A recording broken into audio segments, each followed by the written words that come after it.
ఈ రోజు అంతర్జాతీయ తండ్రుల దినోత్సవం. నానా బాధలు పడే నాన్న గురించి క్లుప్తంగా వివరిస్తాను. ఒకప్పుడు ఈ దినోత్సవాలు చూసి మండిపడేవాడిని. అరే, ప్రతి విషయానికి ఒక దినం పెట్టి అనవసరంగా వాటి ప్రాధాన్యత చంపేస్తాను అనుకునేవాడిని. అమెరికా వంటి విచ్చలవిడిగా నాగరికత గల దేశాల్లో పిల్లలకు 12 సంవత్సరాలు నిండగానే వాళ్ల కాళ్ల మీద వాళ్లు నిలబడాలని స్వేచ్ఛగా వదిలేస్తారు. ఆ వయసులో వాళ్లు విచ్చలవిడితనానికి అలవాటు పడి ఎక్కడో సెటిల్ అవుతారు. భారతదేశంలో నెలకొన్న సాంస్కృతిక సాంప్రదాయాలను ప్రపంచమంతా అభినందిస్తోంది, అనుకరిస్తోంది, గౌరవిస్తోంది.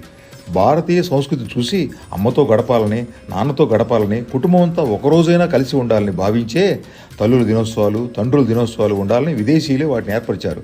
అంతా కోల్పోయిన వారికి ఆ రోజైనా కొంత ఆనందం పొంది చేతీరాలనే. వారికైతే సరే, మనకెందుకు ఈ దినోత్సవాలు? కానీ మనలో చాలామంది తల్లిదండ్రులు ఏకాకులు చేస్తున్నారు. కాకుల్లా పొడుస్తున్నారు, బాకుల్లా వారి గుండెని చీలుస్తున్నారు, మేకుల్లా వాళ్ళని గుచ్చుతున్నారు. అటువంటి వారు కనీసం ఈ రోజైనా తల్లిదండ్రుల ప్రాధాన్యత గుర్తిస్తారేమో.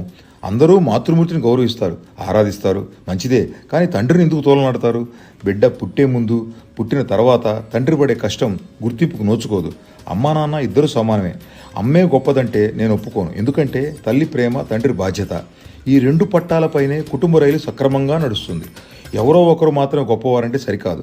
పూర్వకాలం నుంచి తండ్రికి ఎంతో ప్రాధాన్యత ఉండేది. తండ్రి ప్రాధాన్యత తగ్గడానికి మొట్టమొదటి కారణం ఉమ్మడి కుటుంబ వ్యవస్థ. ఉమ్మడి కుటుంబ వ్యవస్థలో పెద్ద ఒకరుంటారు.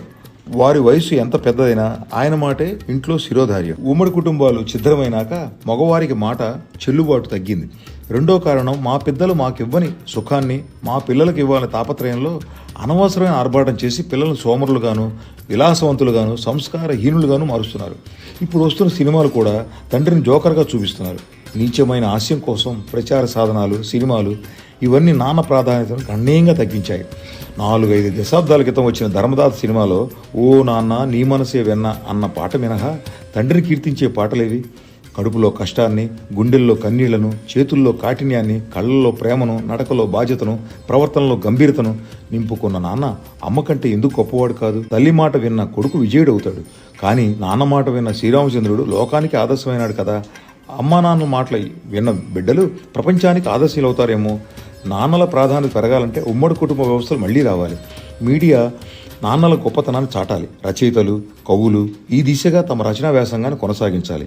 నాన్న కన్నా గొప్ప లోకంలో ఎవరూ లేరని తెలపాలి. తన గురించి తప్ప తన కుటుంబం కోసం అనుక్షణ తప్పించే నాన్న దైవం కన్నా గొప్ప. నాన్న అంటే కదిలే దైవం. అమ్మ ఓ పాఠశాల అయితే నాన్న దానికి హెడ్ మాస్టర్.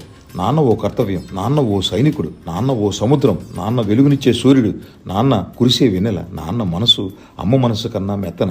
బిడ్డల క్రమశిక్షణ కొరకు ప్రేమ దాచుకొని బాధ్యత నెరవేర్చకొరకు కాఠిన్యాన్ని ప్రదర్శించే ఓ దైవ స్వరూపం నాన్న.